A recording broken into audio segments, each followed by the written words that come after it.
Italy, 1990. Prime Minister Giulio Andreotti stands before Parliament and makes a confession that shocks the nation. For decades, he says, a secret armed network has existed inside Italy. Hidden weapons caches, trained operatives.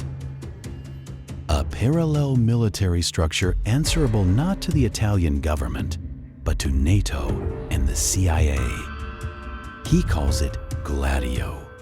And with that single word, one of the most extraordinary secrets of the Cold War is finally in the open.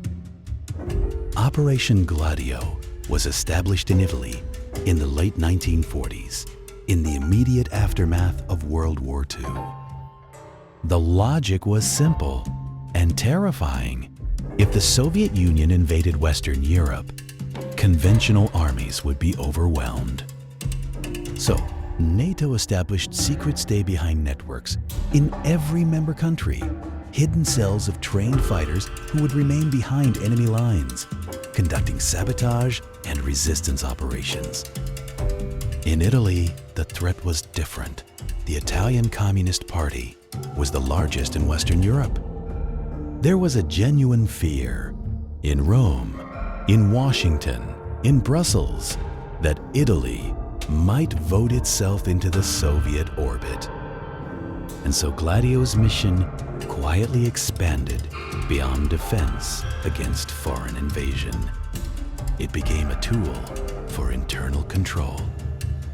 Thousands of operatives were recruited and trained. Weapons caches containing guns, explosives, and communications equipment were hidden across the country. More than 130 caches were eventually discovered, many still containing live ammunition decades later. But the most disturbing aspect of Gladio was not what it was designed to do. It was what it may actually have done. A strategy emerged, later confirmed in partial parliamentary investigations, known as the strategy of tension. The idea was brutal in its simplicity. Stage or facilitate terrorist attacks, blame them on the left, create fear, prevent the Communist Party from ever gaining power. The years of lead, anni di piombo, the wave of bombings and political violence that tore through Italy from the late 1960s to the early 1980s, now looked very different. The 1969 Piazza Fontana bombing in Milan, 17 dead. The 1974 Brescia bombing, 8 dead. The 1980 Bologna Station massacre, 85 dead. All officially attributed to neo-fascist groups, but investigators began asking, who was behind those groups? Who ensured the investigations went nowhere? Fingers pointed repeatedly toward elements within Italian military intelligence, the P2 Masonic Lodge, and figures connected to Gladio. No one was ever fully convicted of organizing the strategy of tension. Key documents were classified, key witnesses died, key investigations were obstructed. Andreotti's 1990 confession opened a parliamentary investigation that lasted years and reached conclusions that were carefully incomplete. The full network was never mapped.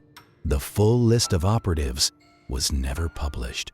The full truth of what Gladio actually did during the years of lead has never been officially established.